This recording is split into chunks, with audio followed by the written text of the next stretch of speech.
상고할 말씀의 제목은 성장과 성숙을 가져오는 두 날개 양육과 훈련입니다. 한번 따라 하십시다. 성장과 성숙을 가져오는 두 날개 양육과 훈련.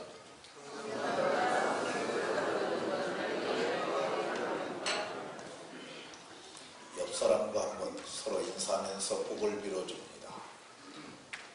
양육과 훈련을 통해서 성장과 성숙의 복이 있기를 바랍니다.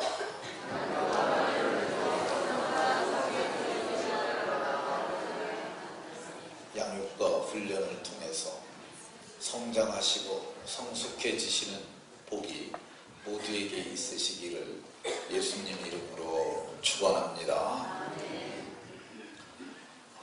우리가 우리 교회를 소개할 때 두 날개로 날아오르는 건강한 사도행전적 교회 이렇게 소개합니다.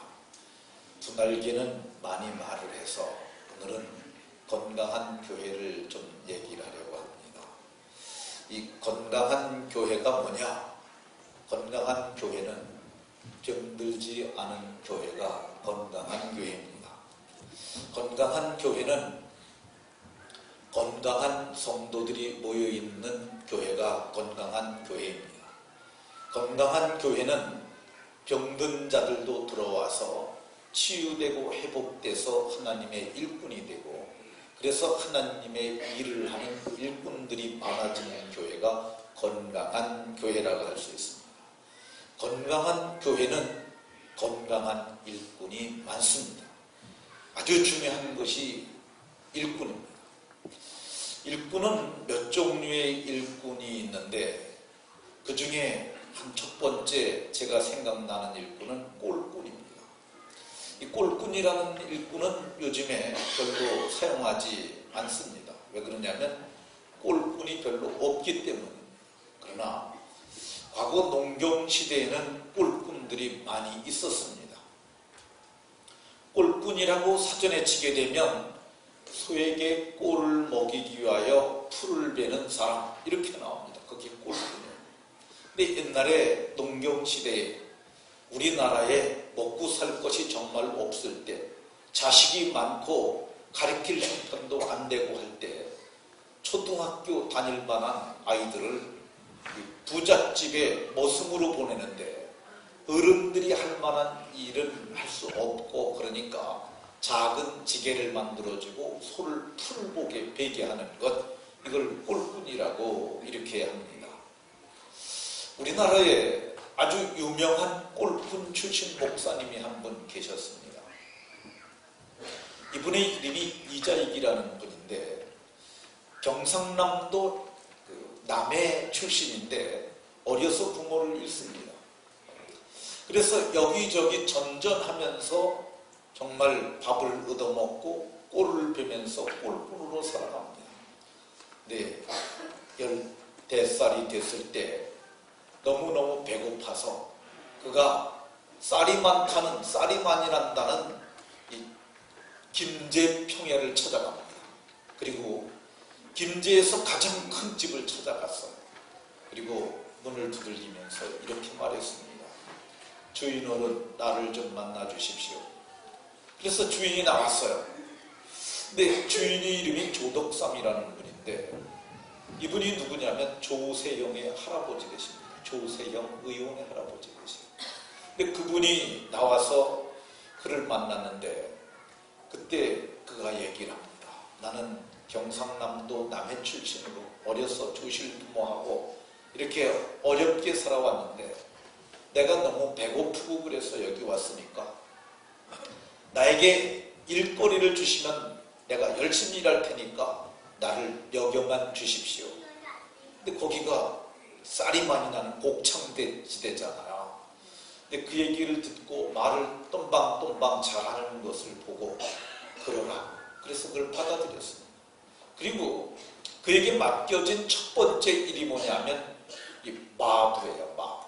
그분이 그때 예수님을 믿고 김제에 있는 교회를 다니게 됐는데 김제에 다닐 적에 네가 내 말에 고삐를 잡고 가도록 해라. 그리고 네가 이 말을 먹이도록 해라. 그래서 꼴꾼으로 취직을 한 거죠. 근데 예배당에 가서 그는 바깥에서 기다리고, 그리고 조덕삼 씨는 거기서 예배하고 나왔는데 몇 주를 그렇게 하다가 생각이 났어요. 나만 예수 믿고 구원받으면 되겠나. 이 꼴꾼도, 이 마부도 예수 믿게 하면 좋겠다. 그래서 그에게 말을 합니다. 내가 들어가서 있는 동안 너는 바깥에서 있는 것을 보니 내 마음이 안 좋더라. 너도 나와 함께 들어가서 예배를 하면 어떻겠냐. 그랬더니 좋다고 그래서 같이 들어가서 예배를 하기 시작했는데 하나님의 말씀을 그가 깨닫기 시작하는 거예요. 그리고 은혜를 받습니다. 근데 조덕삼 씨가 보니까 자기가 식이 날 정도로 은혜를 많이 받는 거예요. 근데 이제 점점 그 금산 지역에 예수 믿는 사람이 많아지니까, 그래서 조덕삼 씨가 자기 집 텃밭에다가 예배당을 짓고 거기서 이제 예배를 하기 시작했는데 성도들이 점점 많아졌어요. 그래서 장로 피택을 했는데 장로 후보로 누가 올라갔냐면 이자익 머슴하고 조덕삼 주인하고 함께 올라갔어요. 투표를 했는데 누가 됐는 줄 아십니까? 머슴이 장로가 됐어요. 근데 이 조덕삼 씨가 훌륭한 게, 그것 때문에 시험에 들어서 머슴을 핍박하거나 내쫓지 아니하고, 이분이 신앙적으로 나보다 훌륭한 것을 하나님도 알고 여러분도 아시기 때문에 이분을 뽑았으니까 이분의 가르침을 받도록 하십시오. 그리고 그가 나중에 장로가 되었을 때, 조덕삼 씨가 장로님이 되셨을 때, 그때 선배 장로인 이자익 장로에게 얘기를 합니다. 당신은 내가 보니 장로로 있는 것보다 목사가 되는 것이 더 좋을 것 같으니 내가 신학교 들어가는 모든 경비를 대줄 테니까 신학교를 가도록 하시오. 그래서 평양신학교를 보내서 그분이 평양신학교를 마치고 목사가 됐는데 얼마나 목회를 잘했는지 이 총회장을 3번이나 연임을 하고 한국 교회사에 큰 역할을 하는 그런 일을 했습니다. 근데 꼴꾼도 잘 기르면은 일꾼이 될 수 있는 줄로 믿으시기 바랍니다.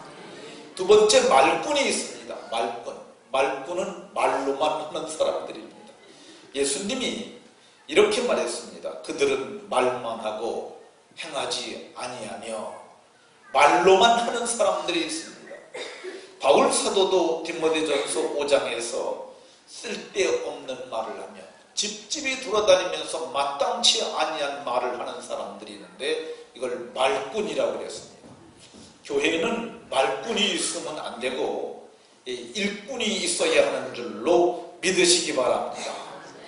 일꾼 중에 가장 좋은 일꾼은 그리스도 예수님의 마음에 드는 일꾼이에요.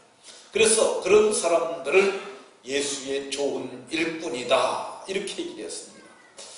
이 일꾼이라는 말이 헬라말로는 디아코노스라는 단어가 쓰였는데 이게 상당히 의미가 넓은 단어예요. 하인도 디아코노스라고 그랬고 정치인들도 디아코노스라기도 하고 밥 먹을 때 시중 드는 사람들도 디아코노스라고 하고 이 부잣집에 일을 보는 집사, 우리 교회에서 집사라고 그러는데 이 금명은 조금 다른 겁니다. 그 집의 모든 것을 관리하는 총책임자도 집사라고 불렀는데 그것도 디아코노스라고 불렀어요. 이 디아코노스는 그런 의미에서 보게 되면 자기가 맡은 일을 익숙하게 처리하는 전문 지식을 가진 전문 직종의 사람들 이렇게 볼 수 있습니다. 그런 의미에서 보게 되면 학교에서 우리가 공부하잖아요. 그것도 사실은 전문직을 길러내는 거죠. 기능직을 길러내는 거죠. 뭐 인문계열이든지 공학계열이든지 어떤 계열이든지 다 일꾼을 만들기 위한 것인데 교회도 마찬가지로 일꾼을 길러내야 합니다. 교회에서 일꾼을 길러내기 위해서 하는 방법이 양육과 훈련이죠. 오늘 성경에도 보게 되면 내가 따르는 좋은 교훈으로 양육을 받으리라, 양육받아야 함을 얘기를 하고 있습니다. 그러면 이 양육은 누가 해야 할까? 오늘 바울 사도가 디모데에게 편지를 보냈는데 첫 번째 편지가 디모데 전서예요. 디모데에게 편지하면서 네가 양육자가 되라고 얘기를 합니다. 네가. 오늘 우리가 봉독한 본문 6절에부터 마지막 절까지 보게 되면 이 내가라는 말이 11번 나와요. 내가. 2인칭 대명사가 너를 가리키는 말이 11번 나와요. 내가 이것으로, 내가 따르는 교훈으로 내 자신을, 11절에는 너는 이것들을 명하고, 또 12절에는 내 연소함을 업신여기지 못하게.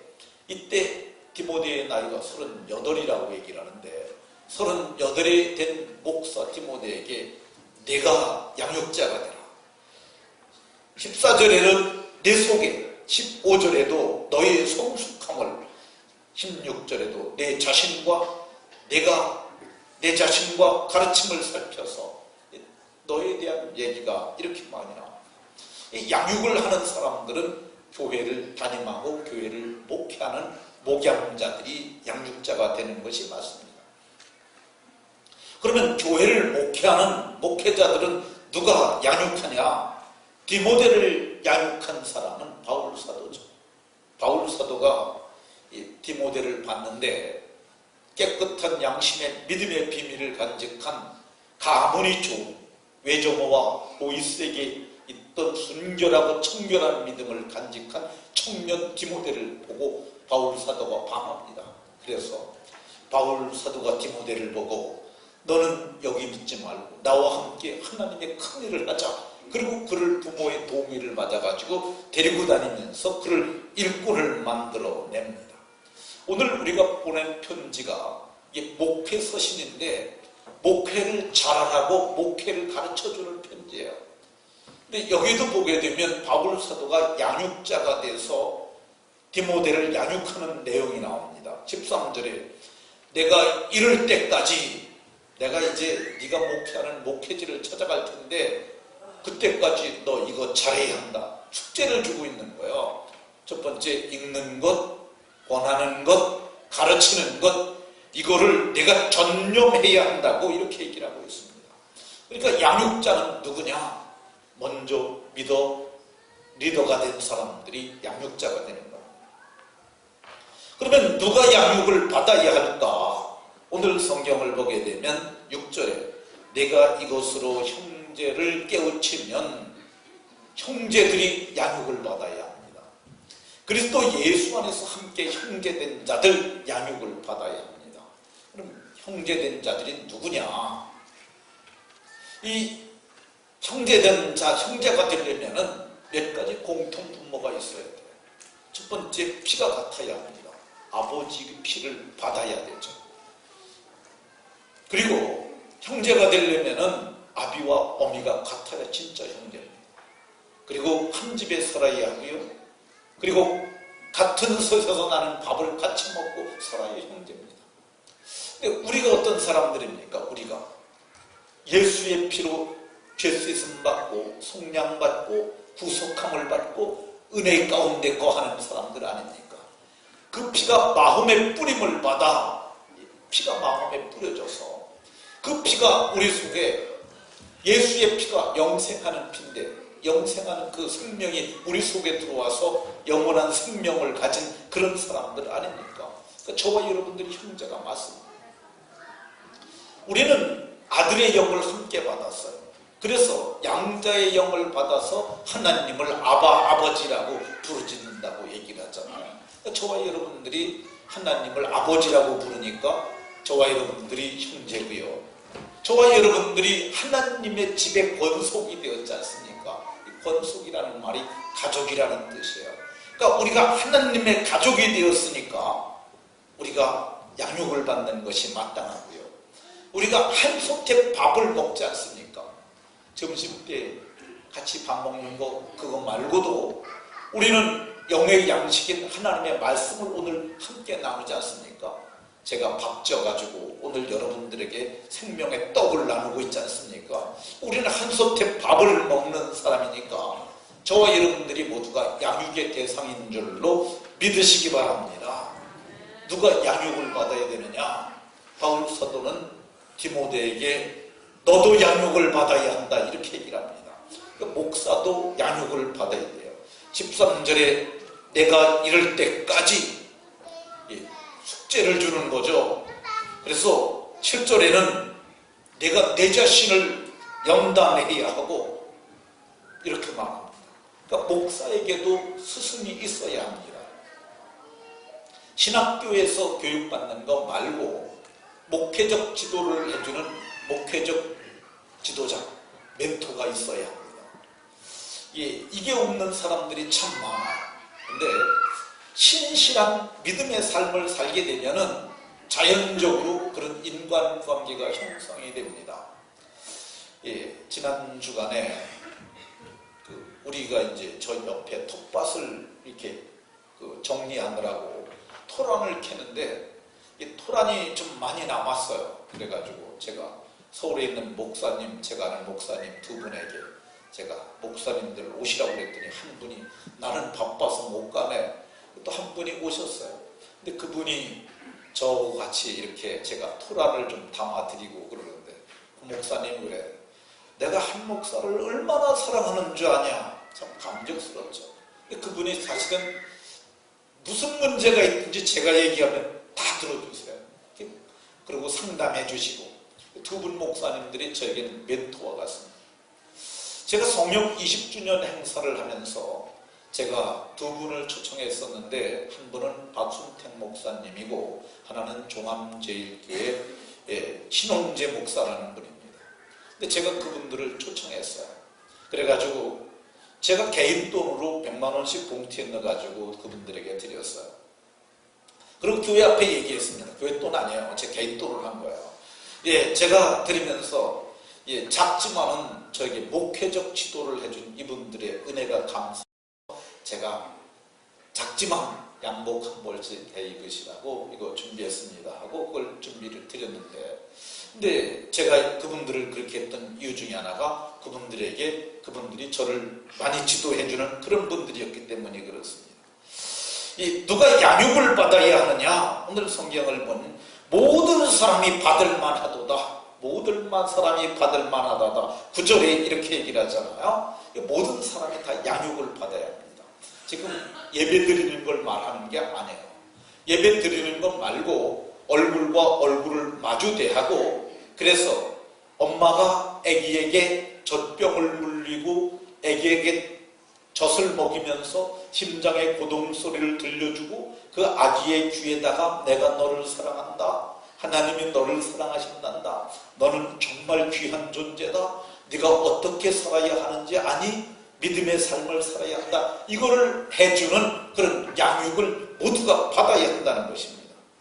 오늘 성경에 이 양육을 받으리라 라고 하는 말이 어떤 의미를 담고 있느냐 하면 엄마가 품에 안고 아기를 젖먹이는 이 어머니와 같은 역할을 얘기를 하는데 이거를 잘해야 합니다. 이거를 하게 되면 모세도 믿음으로 장성했다고 그러잖아요. 사실 모세는 젖뛰고 나서는 애굽의 왕궁에서 자랐어요.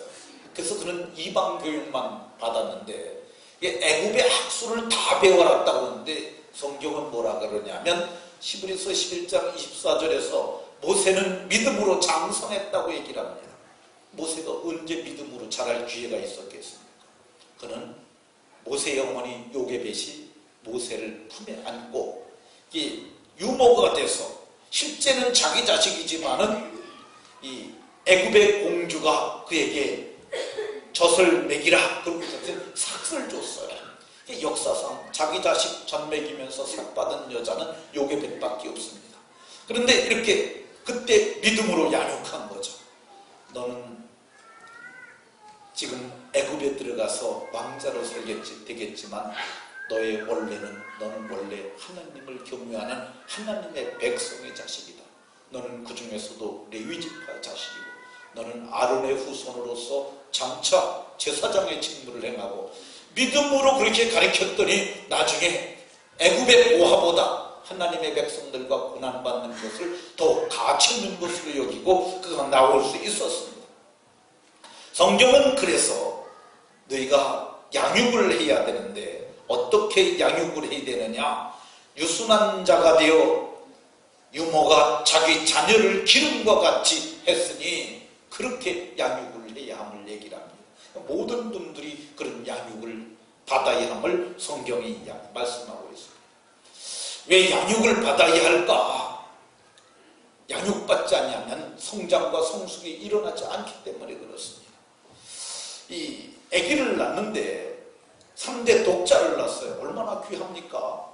근데 모두가 참 좋은 자녀를 낳다, 귀한 자녀를 낳다 그랬는데 애가 석 달이 돼도 애가 응애만 하고 있고 1년이 돼도 응애만 하고 3년이 지나도 응애만 하고 있으면은 그 집에 자식은 자식이로 돼 그게 기쁨이 되겠습니까? 그게 근심이 되겠습니까? 마찬가지입니다. 우리가 예수 믿으면 거듭나서 하나님의 자녀가 되는 거예요.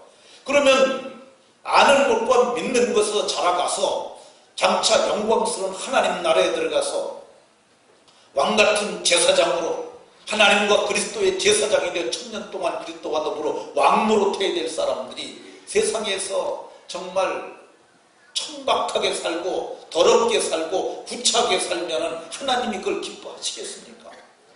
닭 털고 일어나는 이런 남이 필요한데 그게 양육입니다. 왜 양육을 받아야 하냐면 양육을 받아야 좋은 일꾼이 되기 때문입니다. 양육을 받지 않으면 나쁜 일꾼이 될 가능성이 많아요. 지멋대로. 양육을 받으면 마땅히 행할 길을 알게 되는데 양육을 받지 않으면 지 소견대로 행하게 되거든요. 그런 사람들이 교회의 일꾼 되게 되면 교회에 덕이 되지 않을 수가 있습니다. 성경은 말하기를 양육을 받아야만 믿는 자에게 본이 될 수 있다고 얘기를 합니다. 이 본이라는 말이 하나의 스탠다드를 얘기를 하는데 그냥 저 사람이 정말 그리스도이냐 이렇게 되는 그게 보여지는데 그게 양육과 훈련을 통해서 다듬어지는 거예요. 이게 말씀을 성경이 검이라고 얘기를 하고 방망이라고 얘기를 합니다.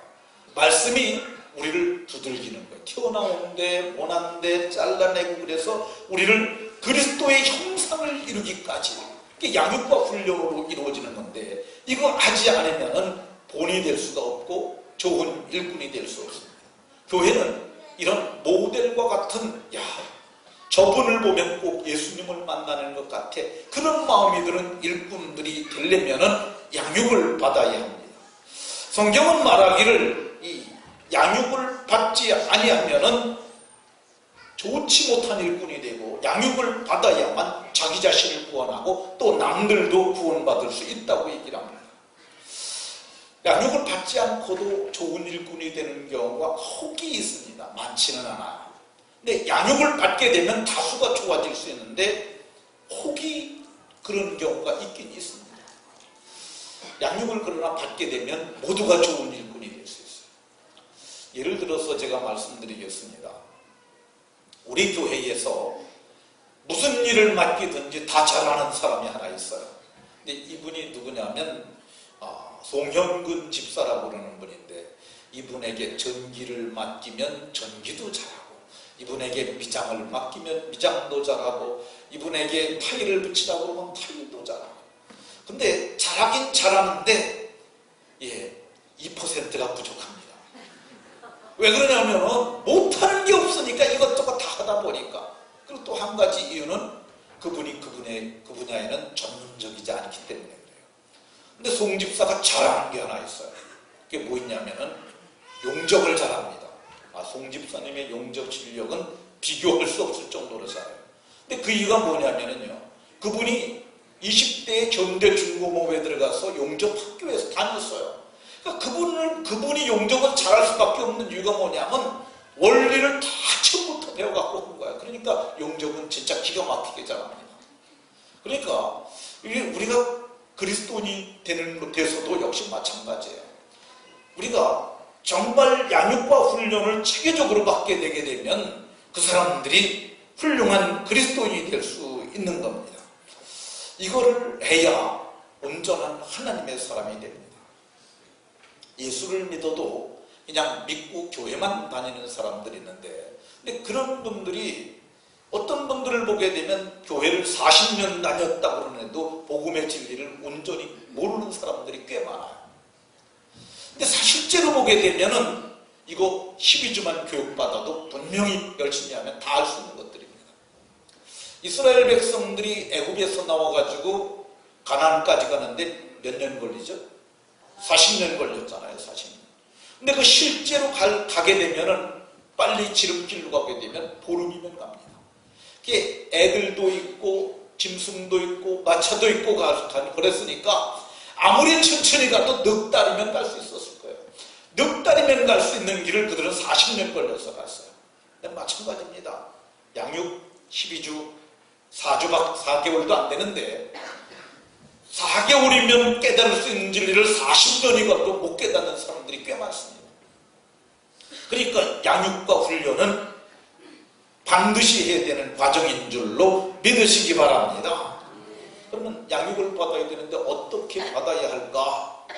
버려야 할 것들이 있습니다. 버려야 할 것들 7절에 보면 망령되고 허탄한 신화를 버리고 망령되고 허탄한 신화를 버리고 이 망령되다는 말이 이게 어떤 말이냐면요.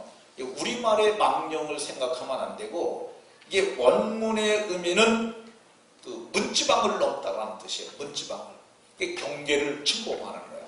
넘어서는 안 되는 곳을 넘는 것, 그게 망령된 거야.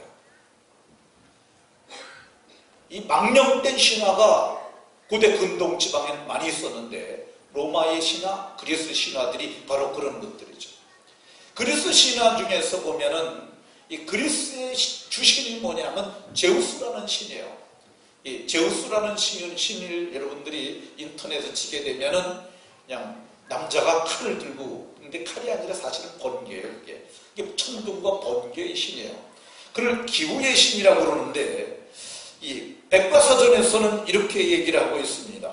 하늘 기후의 신으로 천둥, 번개, 비바람을 보내는 신으로 간주되었고 전통적인 무기는 벼락이었다. 네, 어렸을 적부터 이걸 듣고 있는데 양육을 받게 되면은 그런 지식을 갖고 있게 되면 천둥과 번개는 하나님이 하는 걸 이제 자기네들은 그걸 주피터가 하는 제우스가 하는 거로 알고 있었는데 교회에서는 하나님이 천둥과 내성을 바란다고 가르치게 되면 이게 상충되잖아요. 근데 그거 버려야 합니다. 제우스는 주신이 될 수가 없어요. 하나님만이 유일하신 신이기 때문에 그걸 버려야 돼요. 허탄한 신화도 그런 것들입니다. 허탄한 신화가 이게 뭔 얘기를 하는, 우리로 얘기를 하면 이 단군 왕검과 그런 것들이죠. 왕검 신화 그런 것들.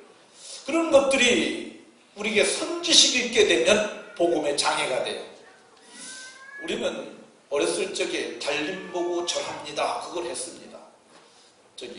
종을 대보름 되게 되면 뭐 이렇게 만들어가지고 나이만큼 묶어가지고 거기다 불 붙여가지고 절했잖아요. 그러니까 달에 어떤 신비한 존재가 생긴다고 생각하고 그들에게 우리에게 삶에 영향력을 미친다고 생각했는데 이런 것들, 이게 여기 이 허탄한 신화가 할머니가 자식들에게 들려주는, 손자녀들에게 이 화롯가에서 들려주는 재미난 옛날 얘기 같은 것들인데 그런 것들을 갖고 있게 되면 이게 장애가 됩니다.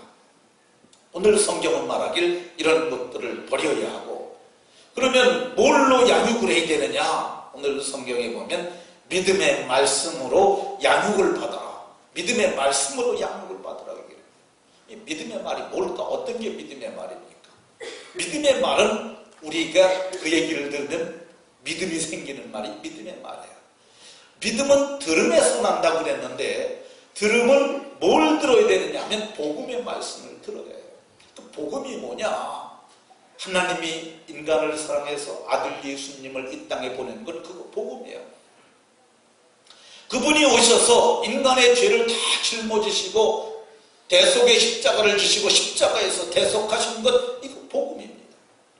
그분이 우리로 하여금 부활의 산소망을 주시려고 사망의 권세를 깨뜨리고 부활의 첫 열매 되셔서 우리 다음 열매가 될 수 있도록 은혜 베푸신 것, 이거 복음이에요. 그분께서 하늘에 올리우셔서 지금은 영광스러운 나라가 있다는 걸 알게 해주시고 그분께서 심판의 권세를 가지신 분으로 철장을 가지고 오신다는 것, 다시 오시는데 우리를 데리러 오신다는 것, 이거 복음입니다. 이거 가르쳐야 돼요. 이거 들으면 믿음이 생깁니다. 또 뭘로 가르쳐 양육해야 하느냐? 내가 따르는 좋은 교훈으로 양육을 받으리라. 이 좋은 교훈이 뭐냐? 그게 성경이에요. 성경은 하나님의 신으로 감동된 것으로서 교훈과 책망과 바르게 함과 의로 교육하기에 유익하니 얘기를 합니다. 그러니까 우리에게 교훈이 되는 것이 있는데 그게 성경의 말씀이에요. 성경의 말씀으로 양육을 하여야 되는 줄 알고 받아야 하는 줄로 믿으시기 바랍니다. 자, 양육을 받는 자가 해야 될 것이 있는데 이 양육은 전 먹이는 것과 같다고 얘기를 했어요. 전만 먹여서는 안 되고 전 먹은 다음에 본인이 해야 될 것이 있어요. 오늘 성경을 보게 되면 내 자신을 연단하라 이렇게 얘기하는데 이 연단이라는 말이 헬라말은 짐나조라는 단어가 쓰였는데 저는 여기서 체육관을 뜻하는 짐나지움이 나오지 않았다는 생각이 들어요. 왜 그러냐면 이게 여기 연단이라는 말을 썼는데 저는 이거 번역을 잘못했다고 생각을 해요. 여기는 훈련이라고 쓰여있는 게 맞습니다. 그리고 짐나조의 주개념이 1순위가 훈련이에요. 훈련. 그러니까 훈련은 했던 걸 반복하고 계속하는 거야. 성경은 말하기를 이거 반복해야만 이거 네가 해야만 그래야만 내가 이게 양육을 받아 예수님의 좋은 일꾼이 됨을 말합니다. 그러니까 가르쳐주는 것만 가지고는 안 되는 거야. 지가 할 것이 있어야죠. 제 신학교 동기 중에 어떤 목사가 있었어요. 제가 그분이 목회를 그만두고 있기 때문에 제가 그분의 이름을 말하지 않는데 근데 그분이 제가 신학교 가서 보니까 정말 훌륭한 가문이더라. 아버지가 장로님, 어머니가 권사님. 그도 좋은 자매를 만났는데 초등학교 선생님인 아내를 만나서 뭐 신학교 다니는데 아내가 다 월급 타서 뭐 등록금 다 내주고 그러니까 편하지 않습니까? 같이 영어 공부를 하는데 나중에 이렇게 모여서 공부를 하는데 보니까 그 친구가 이런 얘기를 해요. 나 종합영어를 3번 띄었다. 이 종합영어가 이 성문 종합영어 얘기를 하는데 이렇게 듣고 온 거. 전 한 번도 못 띄었어요. 끝까지 지금도 끝까지 전 그걸 한 번을 다 공부를 못 해봤는데 그 친구는 3번을 띄었대요. 근데 영어 실력이 변변찮아요. 나중에 깨달은 게 뭐냐면 얘가 학원에 가서 아버지가 돈 내주니까 3번 다니기만 했지 지가 뛴 건 아니에요. 그러니까 가르쳐주는 것만 했지 지가 그걸 한 번이라도 지가 그걸 독파를 했으면은 걔는 실력이 꽤 많아졌을 텐데 좋은 실력을 가진 사람이 됐을 텐데 근데 오늘 성경도 마찬가지예요. 네가 양육을 받았다고 그것만 갖고 하면 안 되고 내 자신을 연단하는 부당한 노력이 있어야 한다고 얘기를 해요. 특별히 자기 자신을 훈련했는데 경건의 훈련을 해야 된다고 얘기를 해요. 경건은 범사에 유익하니까 너 경건 훈련을 해라. 근데 경건이 뭐냐? 고아와 과부를 그 환난 중에 돌아보고 너를 지켜서 세속에 물들이지 않는 것, 세상에 살지만 세상에 빠지지 않는 것, 이거 해야 하고 또 하나 뭐 해내야 되느냐? 읽는 것, 권하는 것, 가르치는 것을 해야 된다고 얘기합니다. 양육 받으면서 자기도 해야 되지만은 또 가르치는 걸 또 해야 한다고 얘기를 해요. 근데 사람들이 양육하면서 뭘 해주라 그러면은 목사님 숙제가 많아요 막 그러는데 그러지 말고 긍정적으로 해야 합니다. 열심히 해야 이게 실력이 늘지. 그렇지 않습니까? 제가 양육을 지금 한 17기 정도 될 것 같습니다. 200여 명을 제가 양육을 한 거죠. 양육반은 제가 다 했습니다. 그런데 가장 인상에 남는 제가 양육을 하면서 인상에 남는 분이 하나 있는데 그분이 박완순 집사예요. 박완순 집사가 이제 대대장을 마치고 여기 와서 이제 육군본부에 출퇴근을 했는데 그때 그분이 군 생활하면서 이런 교육을 한 번도 못 받아본 거예요.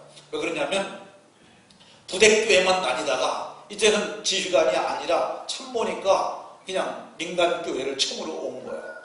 와가지고 양육반에 들어왔는데, 근데 제가 그분을 딱 보니까 눈이 반짝반짝 하시더라고. 아주 그게 사모하는 마음과 이번에 내가 정말 좋은 그리스도인으로 자기 자신을 변화시키겠다는 그런 열망이 있었어요.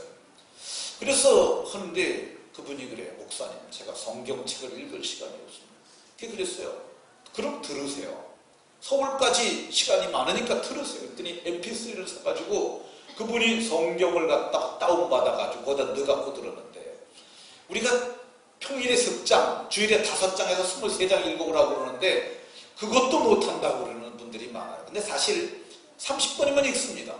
성경 23장이야 뭐 30번이면 읽어요. 근데 그걸 못한다고 그러는데 그분은 일주일에 몇 장을 듣고 왔느냐면 200장 이상, 230장, 뭐 어떤 데는 300장 그렇게 들어가고 왔어요.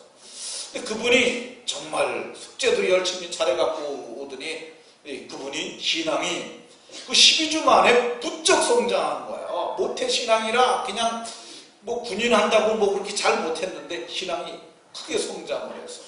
근데 그분이 양육반 받고 대령 진급했어요.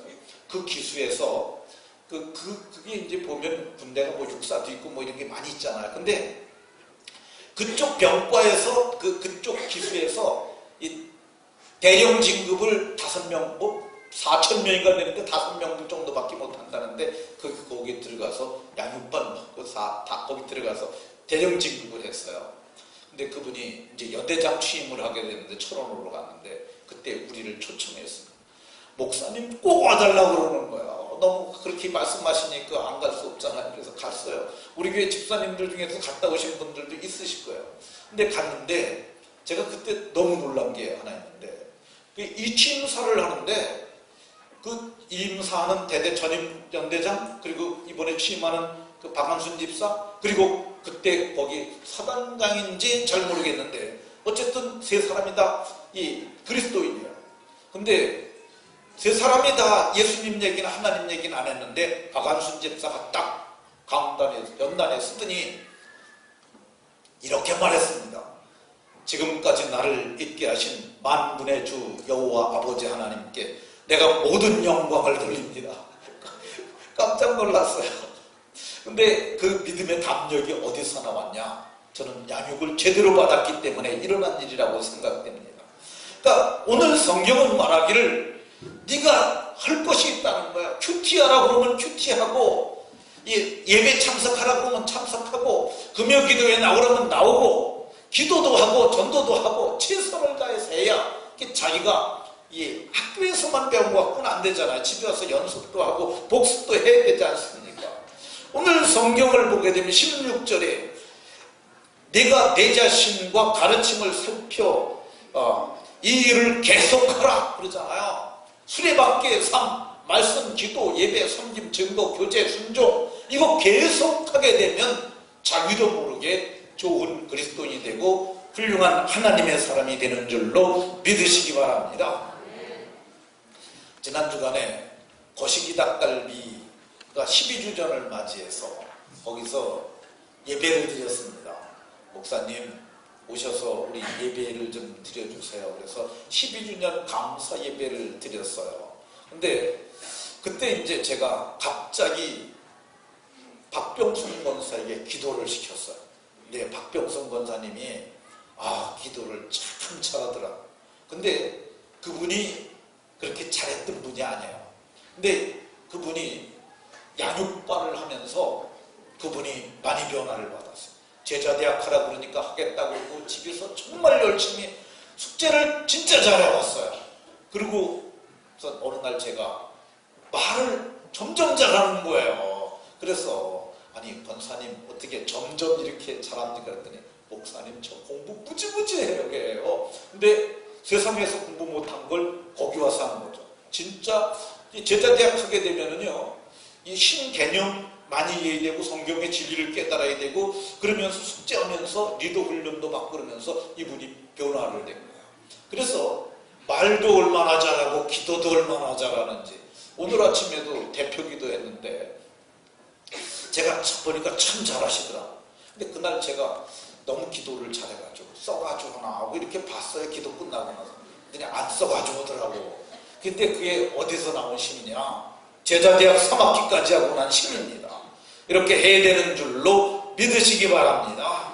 이렇게 양육 그리고 훈련을 하게 되면 어떤 일이 일어나느냐? 그러면 좋은 그리스도인이 됩니다. 여러분들이 자녀를 군대 보내신 분들이 다 그런 경험들이 있을 거예요. 근데 이 군대 가게 되면은 한 6주나 뭐 4주 있으면 면회 갑니다. 근데 보면 애가 이 면회 있어요. 전에는 늦잠도 자고 뭐 이렇게 하고 징징대고 밥도 잘 안 먹던 애가 병사가 돼 있는 거예요. 근데 군대 가게 되면은요, 여러분들은 안 가보신 분들은 잘 모르는데 군번을 받기 전까지는 장정이라고 분류합니다. 근데 군번을 받게 되면 병사가 되는 거야. 근데 쉽게 얘기해서 이게 여러분들이 병사가 되려면은 양육반을 적어도 통과해야 되지 않을까. 그래야만 정말 좋은 그리스도의 군사가 되지 않겠습니까?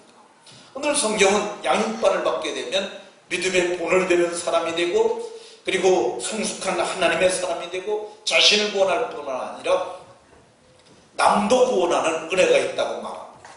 말씀을 마치도록 하겠습니다.